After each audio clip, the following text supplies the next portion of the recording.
I'm Christy. And I'm Jessica. And we're with My Fit Life Now, and today we're going to be showing you a wall stretch that you guys can do if you have a wall at home. I would hope you have a wall. Or at your hotel or somewhere, wherever you are. So the first thing I'm going to have Jessica do, I'm going to walk her through the stretch, and so you guys can see what it looks like from this perspective. So she's going to scooch her bum as closely as she can to the wall. She might come sideways a little bit, and then bring her legs up the wall. So once she's down there, she might even just wiggle herself away towards the wall a little bit more. How do you feel? This feels good. This feels good. Because relax your arms down by your sides.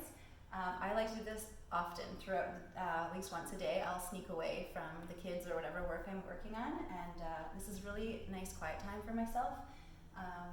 Working on meditation, I'm not really quite good at it yet, but focusing on my breathing and focusing on quieting my mind is where I am at with my meditation right now. This can help alleviate headaches, stress, a lot of symptoms.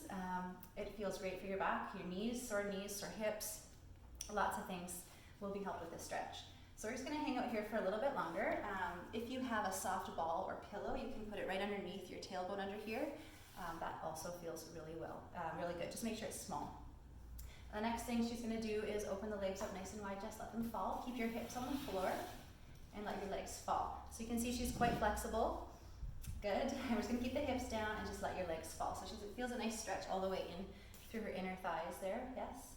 And again, you can focus on your breathing, one hand on your heart, one hand on your belly, and big, deep belly breaths. So you're feeling the air coming all the way and filling up the torso, and exhale. And just feel that breath coming through the muscles. You may even lower the legs with your exhale. There's no time limit on the stretches. If you have more time, stay longer. If you're short on time, you can focus on 3 to 5 breaths in each position. The next one I'm going to have you do, bring your legs back up the wall, Jess. Good. And we're going to keep the legs here for a moment. You're going to keep your right leg straight, and you're going to pull it towards your chest. So holding on above or below your knee. You never want to pull behind the knee, so above or below the knee. Good, and then I'm going to have you keep that leg as straight as you can, and then flex through the foot. And then you should feel a stretch from the heel, right behind the heel, all the way at the back of the leg. Awesome. So again, just a couple of breaths. Good, nice and big deep breaths. Quieting your mind, focusing on yourself. Good, we'll have you switch legs here. Good, your hips are staying down and relaxed. Keeping your leg nice and straight. Good. It's a little bit of a different stretch than when you're doing this on the floor. It's a smaller range of motion that you're getting. So how do you feel? I could go to sleep. She could go to sleep. So this is actually a great stretch. I have some clients that this is perfect for them. They'll spend 20 minutes even on the wall just to calm themselves down so that they can fall into sleep right away as soon as they get into bed. So not stressing and worrying. Okay, so now Jess, I'm going to have you bring that left ankle onto your right thigh. So just below the knee here. Good. So now you're going to, arms by your side, and you're going to bend. I'm better at doing this than talking about it. Bend your right leg as much as you can. Keep your hips down. And then with your left arm, push the left knee away. So you can bend that right leg on the wall, let it come down as low as you'd like. You're focusing on opening up the hips that are on the left side. So this is a modification of a stretch that you would do seated, okay, if you're on the floor or here, but again, laying on your back, so you're relaxing your whole upper body. Feels very nice. And just allows you to fully focus on that stretch that you're looking for. Good, I can see she's nice and relaxed. I don't get to see her this way very often. Good job. Okay, bring your feet back to the wall. Before we do the other side, I'm going to have you bend both knees, both feet to the wall, and I'm going to have you drop your knees over to the left side, Jess, with your arms open wide to the side and palms up. Good, so she's going to roll all the way over to the left. Roll onto your left shoulder just a little bit as well, so that your right arm is floating. So keep rolling. Roll onto that left shoulder a little bit more.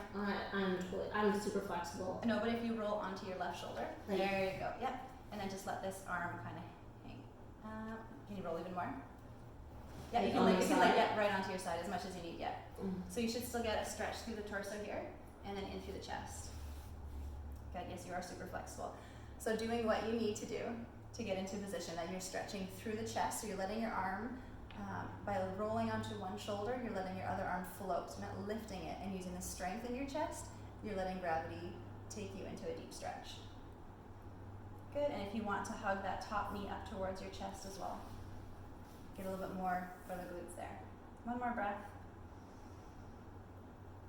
Good, and when you're ready, roll back so then you're bringing your legs up the wall again. Nice and controlled, you can do it one leg at a time. Good, and then legs up straight, and this time bring your right ankle to your left thigh, just below the knee. Good, keeping your hips down on the floor. Tighter on this side. It's funny, hey, when you go this one side to the other. It's the same spot. Good, it's nice that you probably don't notice this all the time, right? Oh, I definitely know I'm twisted and tight on the side. Like, but it's until when you go to do a stretch that you're like, oh wow, I didn't realize how bad it was or how tight it was. Good, so do what you can. You can slowly move deeper and deeper into the stretch when it feels good for you. Using this bottom hand so her elbows on the ground and pushing into the knee away from the body. Good, 2 more big deep breaths. Good. Enjoying the stretch, enjoying the quiet time. Good, and when you're ready, if you want to stay a little bit longer, that's okay too, but legs back up the wall, and then we'll bend both knees and drop your knees over to the right side of the floor, arms to the side. Good, if it's too much rotation, you can lift up one leg a little bit higher. Now she's going to roll right onto her right shoulder, so roll over more onto the right side, yeah, and then let that left arm float as much as you can, keep rolling towards me. There you go, yeah, tuck the shoulder in, she's very flexible. Good, and then you can even move it, so right now she's at 9 o'clock, we're just going to move it up towards 11 o'clock, if that makes sense, 12 o'clock being right over your head, and just kind of move it slowly up and down, and find wherever the tightest spot is where you can. yeah, pick minor for me. Yeah. Some people it's right up close, some people it's out further. Good, and then you can hug this knee up into your chest, awesome. So when you're ready to move out of the stretch, Jessica's just going to roll towards me so she can push herself up. If she wants to go back up the wall and have a little snooze with her legs up there, she's going to do that too. Thanks for joining us. I hope you'll try this wall stretch and see what it does for you. It was wonderful.